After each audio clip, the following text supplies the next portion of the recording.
Are you contributing to a tax-deferred plan like a traditional IRA or 401k as a way to save for your retirement? Well, millions of Americans are every payday. Did you realize that you're taking a small loan from the IRS each time you contribute to your IRA or 401k? If you didn't, or you don't want to be borrowing from the IRS and have the burden of a tax lien on your retirement accounts in the future, keep watching. Here's a secret.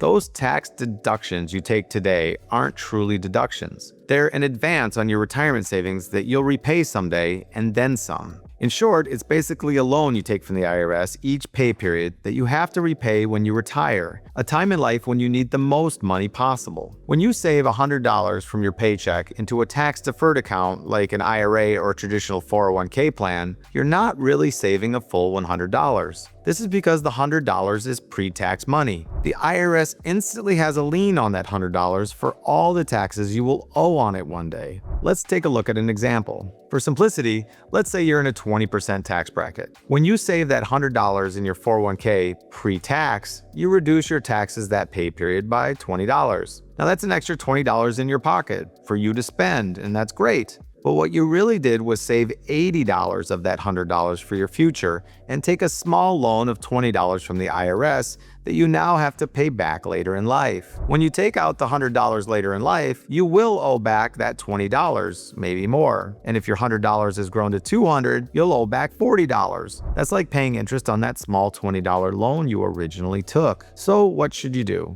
Well, if you don't want to be borrowing from the IRS and have a tax lien on your future, consider switching to the Roth IRA or the Roth 401k. You'll actually be saving the full $100 every pay period towards your future, and tax-free as well, not just tax-deferred. Now, it's true that your take-home pay will go down by that $20 you were borrowing from the IRS, but wouldn't you rather have a retirement account that's all yours one day and not partially owned by the IRS? If you'd like to see how much the strategy could benefit you in the context of a comprehensive financial plan from a fiduciary financial advisor who cares, give me a call or shoot me an email.